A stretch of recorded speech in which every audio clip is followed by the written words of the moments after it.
Bom dia, meus irmãos. Saúdo os irmãos com a graça e com a paz do Senhor Jesus.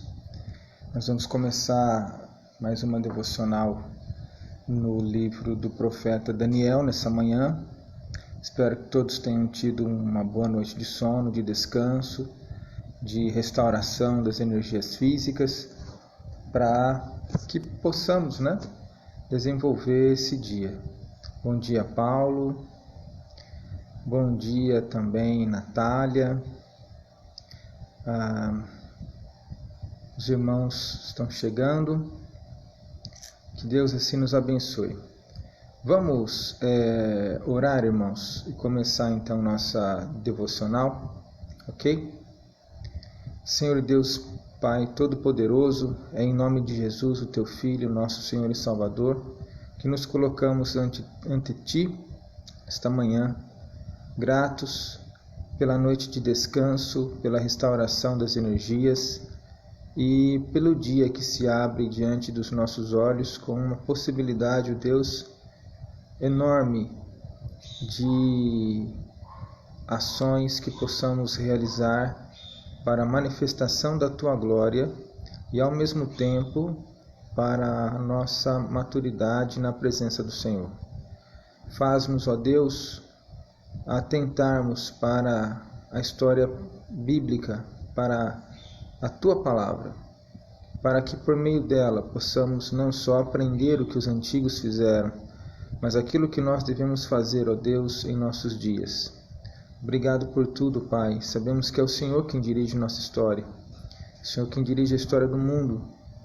Nós pedimos, ó Deus, sabedoria e entendimento para que as nossas ações estejam em consonância, ó Deus, verdadeiramente, que nossa consciência compreenda o Teu caminho e de coração nos dediquemos a Ele. Em nome de Jesus que nós oramos. Amém. Bom dia, irmã Sirlene, bom dia, Beto, bom dia, Valério, bom dia, Damares. Nós temos diversos irmãos que já chegaram. Bom dia, Alessandra. Bom dia, Dona Francisca. Que Deus abençoe a cada um dos irmãos nessa manhã. Meus irmãos, nós vamos começar então nossa leitura. Daniel capítulo 5. É um novo capítulo que vamos iniciar agora. Daniel capítulo 5. Diz assim, a partir do verso 1. O rei Belsazar deu um grande banquete a 1000 dos seus grandes e bebeu vinho na presença dos 1000. Enquanto Belsazar bebia e apreciava o vinho, mandou trazer os utensílios de ouro e de prata que Nabucodonosor, seu pai, tirara do templo que estava em Jerusalém, para que neles bebessem o rei e os seus grandes, e as suas mulheres e concubinas. Então trouxeram os utensílios de ouro que foram tirados do templo da casa de Deus, que estava em Jerusalém. Beberam neles o rei, os seus grandes e as suas mulheres e concubinas. Beberam o vinho e deram louvores aos deuses de ouro, de prata, de bronze, de ferro, de madeira e de pedra. No mesmo instante apareceram uns dedos de mão de homem e escreviam defronte do candeeiro, na caiadura da parede do palácio real. E o rei via os dedos que estavam escrevendo. Então se mudou o semblante do rei, e os seus pensamentos o turbaram.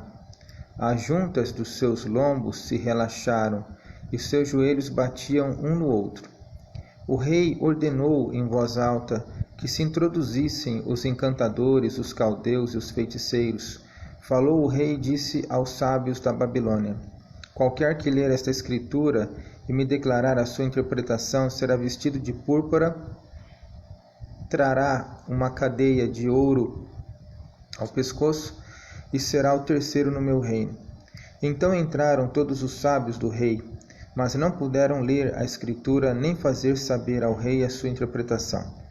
Com isto se perturbou muito o rei Belsazar, e mudou-se-lhe o semblante.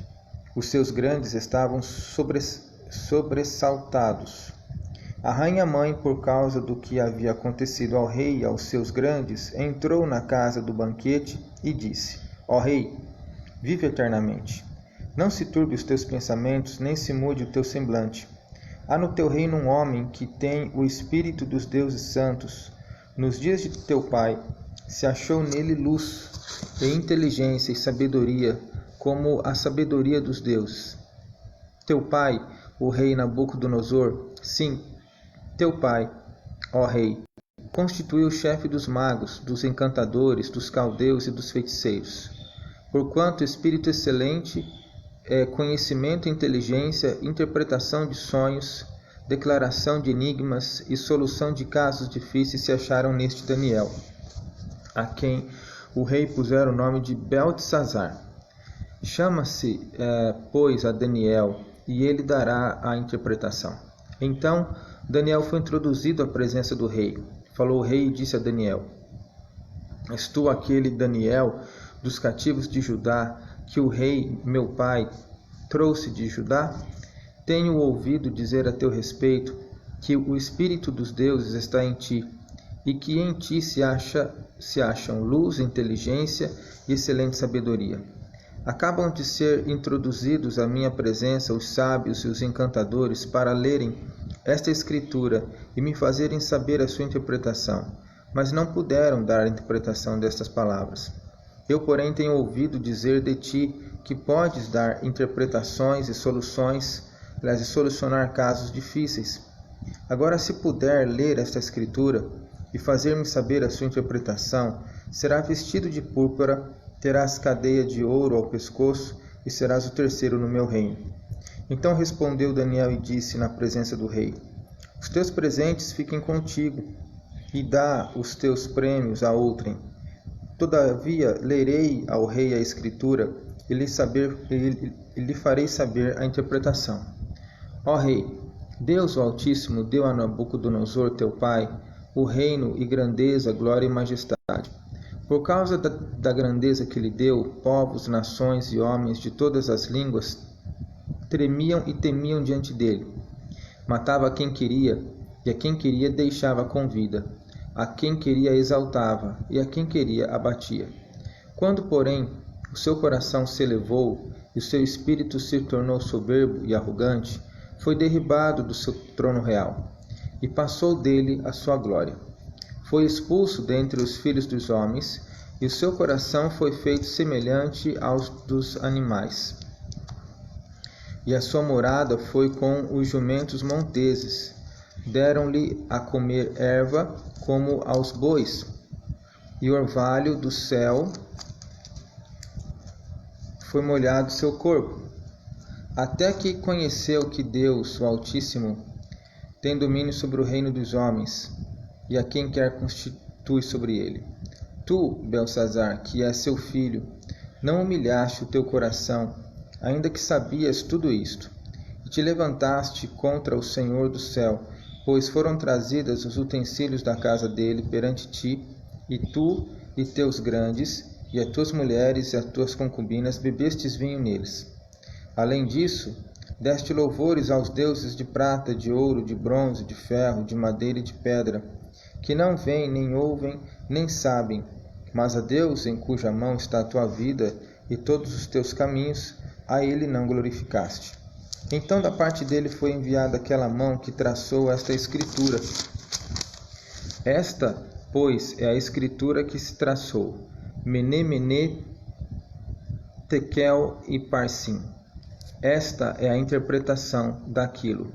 Mene, contou Deus o teu reino e deu cabo dele. Tekel, pesado foste na balança e achado em falta. Pérez, dividido foi o teu reino e dado aos medos e aos persas. Então mandou Beltesazar que vestissem Daniel de púrpura e lhe pusessem cadeia de ouro ao pescoço e proclamassem que passaria a ser o terceiro no governo de seu reino. Naquela mesma noite foi morto Beltesazar, rei dos caldeus, e Dario, o Medo, com cerca de 62 anos, se apoderou do reino. Até aqui. Começamos um novo capítulo, capítulo de número 5. capítulo de número 4 conta sobre a loucura de Nabucodonosor. Conta que ele passou 7 anos louco, porque se engrandeceu e não deu a Deus a devida honra e a devida glória, sendo que já há muito ele havia vindo tendo experiências com Deus, tanto da soberania de Deus, como do poder de Deus, da majestade de Deus e do governo de Deus sobre todas as coisas. Nabucodonosor se exaltou, foi avisado a ele antes que aconteceria isso, e ele ficou louco durante 7 anos, ao final dos quais olhou para o céu, ou seja, olhou para o Deus dos céus, rendeu a ele glória, e o Senhor então fez com que a sanidade voltasse. A primeira lição que nós vamos extrair, irmãos, desse texto, desse novo capítulo 5, não está necessariamente no texto. O que o texto conta? O texto conta a história de Belsazar. Embora, já no versículo 2, ele diz aqui: enquanto Belsazar bebia e apreciava o vinho, mandou trazer os utensílios de ouro e de prata que Nabucodonosor, seu pai. Belsazar, na realidade, não é filho de Nabucodonosor. Ao que tudo indica, ele é neto. Fontes babilônicas informam que Belsazar é filho da filha de Nabucodonosor e que o marido, o genro de Nabucodonosor, agora era o rei da Babilônia. E ele havia constituído o seu filho, Belsazar, como corregente. Então os dois governavam juntos. Por isso que quando ele diz para Daniel que se Daniel interpretasse a escrita, Daniel seria constituído o terceiro, porque em primeiro lugar vem o pai, que é o rei, provavelmente chamado Nabonido, e em seguida vem então Belsazar, que é filho da filha do Nabucodonosor. Então, o período, em termos de anos, que se dá do reinado de Nabucodonosor ao reinado de Belsazar são aproximadamente 42 anos. Então, 42 anos de um hiato aí, não é? Da morte de Nabucodonosor para agora o reinado de Belsazar. E Belsazar aqui, nesse ponto da história, estava sofrendo uma pressão já muito intensa pelos medo-persas, que já estavam muito perto do reino babilônico, já estavam em guerra, já estavam conquistando territórios, né? Gradativamente iam conquistando territórios e chegando perto da Babilônia. E o rei, propriamente dito, o pai de Belsazar, não se encontrava na Babilônia naquela ocasião, não estava lá. E, ao que tudo indica, Belsazar, rendido às pressões e de uma maneira até mesmo irresponsável, ao invés de manter uma campanha de vigilância, estar atento às investidas do inimigo, por alguma razão é como se ele tivesse, assim, emocionalmente falando, entregado os pontos e resolveu dar para si e para os seus nobres um grande banquete. E aí então eles deram esse banquete, e a ideia é que eles se deram extremamente ao vinho. E quando ele já estava bem alto na medida do vinho, ele mandou que entrassem então os utensílios que o seu avô, o rei Nabucodonosor, havia trazido da Babilônia quando da sua investida contra Jerusalém, e havia pego, né, os tesouros do templo, que quando a gente diz tesouros, eram na realidade os utensílios destinados ao culto, que eram feitos de ouro. Para os judeus eram utensílios relacionados ao culto, mas para os inimigos eram tesouros. Então ele mandou que introduzissem naquela sala onde estava se dando o banquete os tesouros que o rei Nabucodonosor havia trazido de Jerusalém para lá, para a Babilônia, e beberam vinho nele e deram glória aos deuses deles, com exceção do Deus Altíssimo, como ele era chamado naquela ocasião. Imediatamente então aparece uma mão Somente Belsazar vê essa mão, os convidados não veem, e ele é tomado por um grande medo. Ele fica com muito medo. Por isso que ele diz aqui, que no versículo 6 e 7 ele diz: então se mudou o semblante do rei, e os seus pensamentos o turbaram. As juntas dos seus lombos se relaxaram, e os seus joelhos batiam um no outro. O rei ordenou em alta voz, ele estava gritando de medo. A expressão aqui alta voz é grito, né? De medo, de pavor. Ele gritava que se introduzissem em presença dele os caldeus, os feiticeiros. E aí quando os feiticeiros chegaram, ele mostrou a escritura e falou: vocês têm que me dar a interpretação disso. Como eles não podiam, então daí foi introduzido à sua presença. O texto diz aqui a rainha mãe, verso 10. Ao que tudo indica, essa rainha mãe era a mãe de Belsazar, a filha de Nabucodonosor. Justamente por isso, conhecimento dela sobre Daniel, que nessa altura já era um ancião, não é? Já era uma pessoa mais velha. Se nós supormos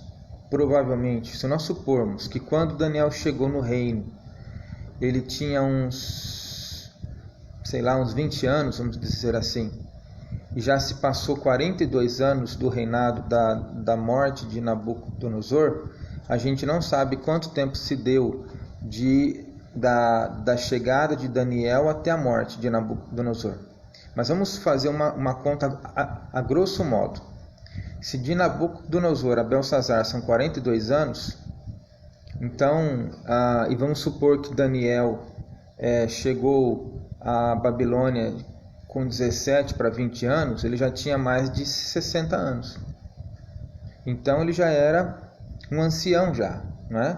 E a rainha tinha conhecimento dele. E justamente por isso é que ela manda que o seu filho Belsazar fizesse a introdução de Daniel. Daniel vai e faz a leitura, a interpretação daquilo que está escrito, dá ao rei, e ele fica ciente de que Deus mediu o seu reino e estava declarando para ele que o reino não teria futuro. Muito bem, hoje vamos tirar o nosso ensino não do teor do texto do capítulo 5, mas da razão pela qual Daniel escolhe, dentre 42 anos de experiência, este relato para ser para ser o posterior do relato descrito no capítulo 4. Então repara que no capítulo 4 ele escreveu o fato de que Deus é soberano. Ele pegou a pessoa de Nabucodonosor e escreveu o acontecimento de Nabucodonosor. Deus é soberano, ele reina absolutamente, e é dever de toda a criação, todos os homens, dar a Deus toda a honra e toda a glória. Nabucodonosor não fez isso, embora de maneira especial em relação aos demais povos. Ele viu a mão de Deus, ele compreendeu o que era Deus, até por causa das explicações que Daniel dava dos sonhos, dos feitos ocorridos até então. Nabucodonosor se engrandeceu ao invés de engrandecer a Deus. E ele pagou caro com isso. Foram 7 anos de loucura. E ficou muito claro para ele. O capítulo 4 deixa muito claro que os 7 anos de loucura foram um julgamento, a mão de Deus sobre Nabucodonosor, porque não deu a Deus toda a honra e toda a glória. Agora, Daniel registra a experiência de Belsazar, que fez a mesma coisa, que é sucessor de Nabucodonosor, seu neto. Então tem registrado na sua história a experiência do seu avô, mas agiu de uma maneira completamente avessa àquela experiência. Pegou os utensílios da casa de Deus, quer dizer que então isso era real, não é? A existência do templo do Deus Altíssimo, a conquista de Jerusalém, o confisco dos tesouros do templo desse Deus levados até Babilônia, ele estava ali, concreto, na frente deles. Mas ele, conhecendo a história, ele não temeu a Deus. E aí ele afrontou ao Senhor quando se apossou dos utensílios da casa do Senhor e bebeu vinho neles e adorou seus deuses por meio dos objetos que pertenciam ao Senhor. E aí então veio a declaração de Deus sobre o seu futuro. Pensando nos textos e no tempo decorrido do capítulo 4 ao capítulo 5, no teor do capítulo 4 e no teor do capítulo 5, a primeira lição que nós tiramos aqui é que nós precisamos aprender com a história, que é o que Daniel fez. Está dizendo, aprenda com a história. Olha lá para trás, aconteceu isso. O sucessor de Nabucodonosor, que tinha a história do seu antepassado completamente aberta diante de si, não aprendeu com aquilo que foi a experiência do seu avô e aquilo que foi declarado ao seu avô. Nós precisamos aprender com os nossos erros, irmãos. E nós precisamos aprender com os erros dos outros também. Nós precisamos olhar para a história não como um conjunto de experiências boas ou ruins, mas como um conjunto de elementos que nos ensinam. E que na realidade nós podemos aprender vastamente com tudo aquilo que compõe a história da nossa vida, dos nossos ancestrais, a história antiga da igreja, a história da nossa própria igreja, a história das pessoas que estão ao nosso redor. Então nós precisamos aprender a olhar para a história com uma visão crítica, mas observando que a história está debaixo de um Deus soberano. E Ele utiliza todos os elementos da nossa vida para nos ensinar. A pessoa que despreza a sua história, a pessoa que despreza os acontecimentos passados, não tem noção do presente e nem para onde se dirige o futuro. Nós precisamos aprender a olhar para a história como uma grande fonte de ensino e aprender. Abrir o coração e aprender. Estar disposto a olhar para aquilo que Deus fez, por que Ele fez, quando que Ele fez, e aprender. Falar, olha, eu não posso agir dessa maneira. O que aconteceu aqui é que Nabucodonosor conhecia o poder de Deus e afrontou ao Senhor. O seu neto conhecia a história disso, mas afrontou ao Senhor. O Senhor então marcou o dia da sua derrota. Naquele mesmo dia ele morreu. Aquela mesma noite, Belsazar morreu e os medo-persas conquistaram a Babilônia. Então, aprender com a história. Aprender com a sua história. Aprender dói. Porque aprender significa crescimento. E todo crescimento exige da gente. Exige renúncia. Exige esforço. Exige concentração. Exige postura. Exige coragem. Exige perseverança. Exige humildade. Crescer dói. Ser ensinado dói. Mas, irmãos, é o curso natural de tudo. É o curso natural de tudo. Tudo aquilo que cresce se transforma. Tudo aquilo que adquire maturidade se transforma. Veja, nós não temos a mesma aparência e a mesma constituição de quando éramos bebês ou crianças menores. Não estou falando de beleza, estou falando do desenvolvimento. Quando nós olhamos para um bebê, a constituição dele é uma. As capacidades dele são diferentes da constituição de uma pessoa adulta e das capacidades de uma pessoa adulta. Mesma coisa uma semente. Se nós lançamos a semente ao solo, você olha para a semente, ela está toda certinha, toda lacradinha, mas ela se abre, ela se desenvolve. Aquele talinho verdinho, lisinho, de repente se transforma num tronco cascudo, grosso. Aquilo que é frágilzinho, que facilmente se rompe, de repente se transforma numa estrutura que só uma serra pode derrubar.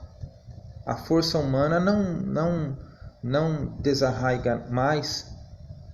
Então, tudo se transforma, tudo muda com o crescimento. Talvez a gente pode encontrar uma outra ilustração. Quando eu era criança, eu tinha uma dor muito forte nas pernas. Do joelho para baixo, toda noite doía as minhas pernas. E meu pai cansou de me levar ao médico, porque era uma dor insuportável. E o médico falava, João, ele está crescendo, é a dor do crescimento. Então, todos nós passamos por isso. Agora, esses desenvolvimentos naturais que seguem o curso da vida, às vezes nós nem nos damos conta deles. Nós sentimos e passamos por eles, mas nem nos damos conta deles. Agora, Deus quer que ao crescermos, nós possamos de fato apreciar e apreender as questões todas relacionadas à nossa vida. Então, irmãos, nós devemos aprender o seguinte, hoje, aqui agora. Todas as coisas que acontecem em nossa vida diária são fonte de ensino. Se você observar bem e se você estiver disposto a aprender com isso, você terá um coração sábio. Se você fizer pouco caso disso e entender a sua história como um conjunto de lembranças apenas, você nunca vai sair do lugar, nunca vai amadurecer, nunca terá capacidade de fazer escolhas certas, nunca terá capacidade de ser alegre e feliz, satisfeito e contente com a sua vida. Porque a avaliação da vida é feita por pressupostos ingênuos, por pressupostos pequenos, por pressupostos infantes. Agora, uma pessoa que cresce, uma pessoa que se torna madura, ele enxerga a vida de outro modo e, consequentemente, ele aprende com os atos. Aquilo que o apóstolo Paulo fala em 1 Coríntios capítulo 13, ele fala, quando eu era menino, agia como menino, pensava como menino, via como menino. Quando cheguei a ser homem, desisti das coisas próprias de menino. Então nós precisamos mudar, nós precisamos crescer, nós precisamos ter o coração aberto à maturidade. E isso exige esforço, exige dedicação, exige concentração, exige foco, exige coragem, exige humildade. São os elementos necessários para uma vida madura, para uma vida sadia, para uma vida que verdadeiramente aprendeu. É isso que a Bíblia fala em Provérbios e nos livros de sabedoria, quando o escritor começa dizendo, filho meu, ouve os meus ensinos. Aceita os meus ensinos e guarda no mais profundo do teu coração as minhas palavras. Então aqui o capítulo 4 e o capítulo 5 tem 42 anos de distância aproximadamente. Por que dentre todas as experiências de Daniel, ele escolhe para registrar após o capítulo 4, para ser o capítulo 5, esta experiência e não qualquer outra? Ele está olhando para o passado. Está dizendo, o neto de Nabucodonosor não aprendeu com o passado. E porque ele não aprendeu com o passado, Deus determinou o dia do seu fim e o dia da queda do reino. Aprenda com o passado. Aprenda com a história da sua família, com a sua história. Aprenda com a história da sua igreja. Aprenda com as histórias das pessoas que estão ao seu redor. Aprenda e você será mais feliz e muito mais bem preparado para tudo aquilo que se apresentar diante de você dia após dia. Aí alguém pode falar assim, mas eu sou velho, já sou velho hoje, não tem mais nada que aprender. Não. Eu costumo dizer, irmãos, que até com a morte a gente aprende. Por que até com a morte a gente aprende? Porque o nosso espírito não desliga na morte. E a morte, para nós que estamos aqui nessa realidade, é uma experiência inédita. Pelo que me consta, ninguém que está aqui morreu e voltou para contar como é que é. Mas quando a gente morre, o nosso espírito aprende o que é a morte, não é? E adquire uma nova consciência daquilo na nova realidade onde estiver. Seja na presença de Deus, em graça, ou no inferno. Mas ele está entendendo o que é. Então não existe idade para aprender. Não existe idade para aprender. Na minha igreja de origem, lá em Catanduva, tinha um senhor, eu não me lembro mais o nome dele, era um senhorzinho bem velhinho, eu acho que era Emanuel o nome dele, e juntamente com a sua senhora, ambos hoje já são falecidos. E uma vez o pastor lá na igreja estava falando de aprender, e o pastor perguntou para ele assim, né? O senhor conhece bem a sua esposa? O pastor ia introduzir uma pergunta sobre o assunto, e aí resolveu fazer essa pergunta antes para depois fazer a pergunta-chave do estudo dele. Perguntou: o senhor conhece bem a sua esposa? E ele se levantou e disse assim: olha, irmãos. Ele ficou de pé, olhou para todo mundo que estava atrás dele e disse assim: olha, irmãos, eu sou casado há 62 anos. E a minha senhora, a cada dia me surpreende. Cada dia ela traz um negócio novo que eu fico falando assim: gente, mas eu não conhecia essa parte dela. Então eu posso dizer para o senhor, pastor, que apesar de viver com ela 62 anos, eu não conheço a minha esposa. Porque a cada dia ela me ensina um negócio diferente. E é exatamente isso. Se a nossa cabeça está aberta para aprender, não existe limite de idade para o aprendizado. Então não existe limite de idade para a maturidade. Gostaria que você pensasse nisso hoje. Que nós pudéssemos pensar nisso e considerar os nossos atos, a nossa história, os nossos acertos, os nossos erros. E todos esses itens de quem nós conhecemos. Não em termos de julgamento. Não é para julgar ninguém. Mas é para aprender com as escolhas certas. A aprender com as escolhas erradas. E compreender como é que Deus age nas nossas vidas a partir disso. Ok? A partir de amanhã, nós entraremos no texto do capítulo 5 propriamente dito. E vamos tirar algumas questões aqui do capítulo 5 em si, do texto em si, como fonte de aprendizado para as nossas vidas. Através da postura de Daniel em relação à interpretação e também em relação à recompensa que o rei destinou a ele, caso ele desse ao rei a interpretação e o significado das palavras na parede. Vamos orar então? Pai amado e Deus querido, eu agradeço ao Senhor, ó Deus, pela noite que me deu e por tudo quanto o Senhor tem me ensinado e tem ensinado a cada um dos meus irmãos. Pai, nos ajuda, e eu sou grato a Ti porque o Senhor me mostrou isso com muita clareza nessa manhã.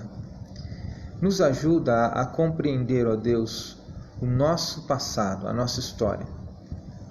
Nos permita ver, ó Deus, que há certas coisas na vida que o Senhor nos dá uma segunda ou uma terceira chance.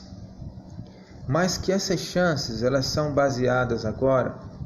Se lá no passado houve erro, agora o Senhor nos dá a chance de revermos determinadas coisas, mas desta vez, aquilo que foi errado lá atrás precisa ser consertado agora. Precisa ser feito de uma maneira diferente. Precisa ser feito nos teus padrões. Precisa ser feito com humildade, com piedade na presença de Ti. Lembrando que a nossa vida e história está nas Tuas mãos. Em nome de Jesus, eu te peço, que nos capacite a aprendermos com os nossos próprios erros. Nos capacite, ó Deus, a sermos transformados pela maturidade, pela Tua graça agindo em nosso coração, através da Tua palavra e através da consideração dos nossos próprios feitos. Dá-nos humildade para que, por mais experiência de vida que possamos ter, possamos, ó Deus, verdadeiramente ser sábios, que a Tua palavra diz que os sábios se deixam instruir. Ajuda-nos, ó Deus, a não termos uma vida e um posicionamento insensato, achando que já sabemos de tudo e que não precisamos de mais nada. Mas o sábio se deixa instruir. Abençoe a cada um neste dia, abra nossa mente, abra nosso coração, fala com as nossas vidas. É o que nós te pedimos em nome de Jesus. Amém. Meus irmãos, Deus abençoe a cada um. Que vocês possam ter um excelente dia diante do Senhor, um dia de graça, de crescimento, de maturidade. E que essas reflexões possam mudar as nossas vidas para a nossa alegria e para a alegria daqueles que estão ao nosso redor. Tenham todos um bom dia. À noite, 7 horas, nós voltaremos então com a meditação no Evangelho segundo Marcos. Um bom dia, irmãos. Tchau. Deus os abençoe.